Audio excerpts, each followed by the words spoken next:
नमस्कार साथियों। आज के वीडियो में हम बात करने वाले हैं शाला दर्पण पोर्टल पर सत्र 2025-26 के रिजल्ट में आने वाली समस्याओं के समाधान के बारे में। बहुत से साथियों के बार बार कमेंट आ रहे थे कि कक्षा 1 और 2 के जो होलिस्टिक रिपोर्ट कार्ड जनरेट हो रहे हैं उनमें उपस्थिति में जो मार्च का माह है उसमें उपस्थिति कहाँ तक भरें। साथ ही साथ अपार आईडी का जो कॉलम है वह ब्लैंक आ रहा है, तो अपार आईडी नंबर कैसे आएंगे। मार्कशीट में बहुत से साथियों के विद्यार्थियों के रोल नंबर जनरेट नहीं हो रहे, तो रोल नंबर कैसे आएंगे। साथ ही साथ कक्षा 9 और 11 में विद्यार्थियों की जो रैंक है वह रैंक शो नहीं हो रही है, तो किस प्रकार से आएंगे। तो देखिए, कक्षा 1 और 2 का जो रिजल्ट है वह तो जनरेट कर दिया गया है। अभी 3, 4 और 6 और 7 का रिजल्ट जनरेट नहीं किया गया है। कक्षा 1 और 2 की बात करें तो यहाँ पर जब हम ऐसे एंट्री की टैब पर क्लिक करते हैं, क्लिक करने के बाद में यहाँ पर हमने जब रिजल्ट जनरेट कर लेते हैं, लॉक कर देते हैं, तो जो प्रिंट का ऑप्शन दिखाई देता है, जब हम प्रिंट पर क्लिक करते हैं तो यहाँ पर विद्यार्थियों के जो रोल नंबर हैं कुछ इस प्रकार से यहाँ पर ब्लैंक दिखाई दे रहे हैं, रोल नंबर नहीं आ रहे हैं। तो रोल नंबर के समाधान के लिए शाला दर्पण पर जो विद्यार्थी के नाम से टैब दिखाई दे रही है, इस टैब में आपको यहाँ पर रोल नंबर आवंटन के नाम से सब टैब दिखाई देती है, जिस पर आपको क्लिक करना होता है।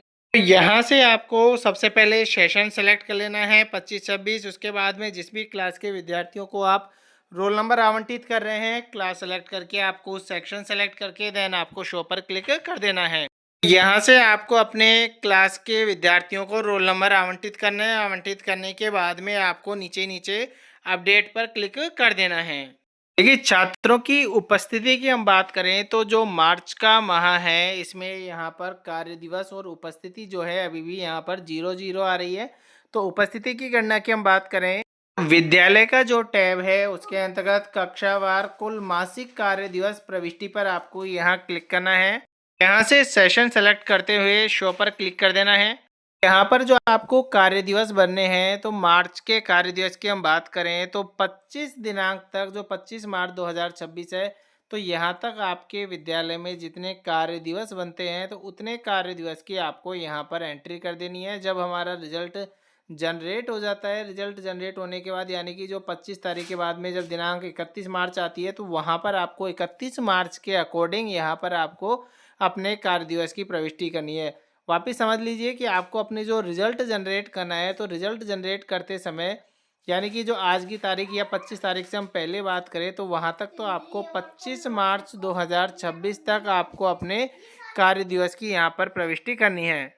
और 25 तारीख के बाद यानी कि जब आपका रिजल्ट जनरेट हो जाता है, जब आपका माह यहाँ पर समाप्त हो जाता है मार्च 26, तो उसके बाद में आपको यहाँ पर 31 मार्च तक जितने आपके यहाँ पर वर्किंग डे बनते हैं उतने वर्किंग डे की आपको यहाँ पर प्रविष्टि करनी है। जब आप यहाँ पर अधिकतम कार्य दिवस की प्रविष्टि कर लेते हैं तो उसके बाद में आपको विद्यार्थी के टैब में जाकर वहाँ से आपको विद्यार्थी मासिक उपस्थिति प्रविष्टि पर आपको क्लिक करना है और यहाँ से आपको सेशन, क्लास, सेक्शन, माह सेलेक्ट करते हुए उपस्थिति दर्ज करे पर क्लिक करना है।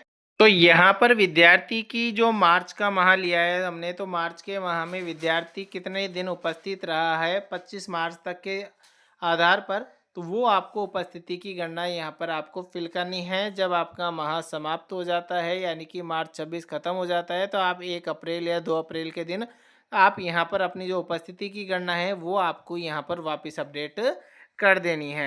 तीसरी समस्या है यहाँ पर कि विद्यार्थी की जो होलिस्टिक रिपोर्ट कार्ड हम जनरेट करते हैं वहाँ पर जो अपार आईडी का कॉलम है वो वहाँ पर ब्लैंक आता है। तो यहाँ पर आप देख सकते हैं यहाँ पर आप कक्षा 1 का जो होलिस्टिक रिपोर्ट कार्ड है, इस रिपोर्ट कार्ड में यहाँ पर अपार आईडी जो नंबर है यहाँ पर ब्लैंक आ रहा है।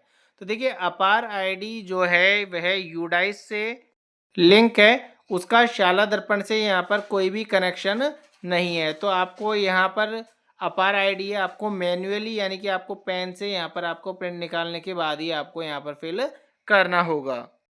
चौथी समस्या ये आ रही कि जो विद्यार्थी की मार्कशीट है उस मार्कशीट में विद्यार्थियों की रैंक नहीं आ रही है कि विद्यार्थी की रैंक फर्स्ट है, सेकंड है, जो रैंक आती है वह रैंक शो नहीं हो रही है।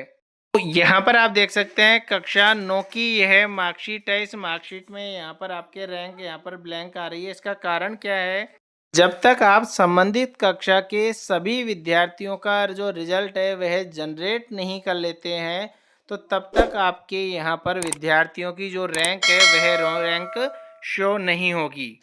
तो यहाँ पर आप देख सकते हैं संबंधित कक्षा के सभी विद्यार्थियों का जो रिजल्ट है वह अभी जनरेट नहीं किया गया है, जिसके कारण यहाँ पर इनकी रैंक अभी शो नहीं हो रही है।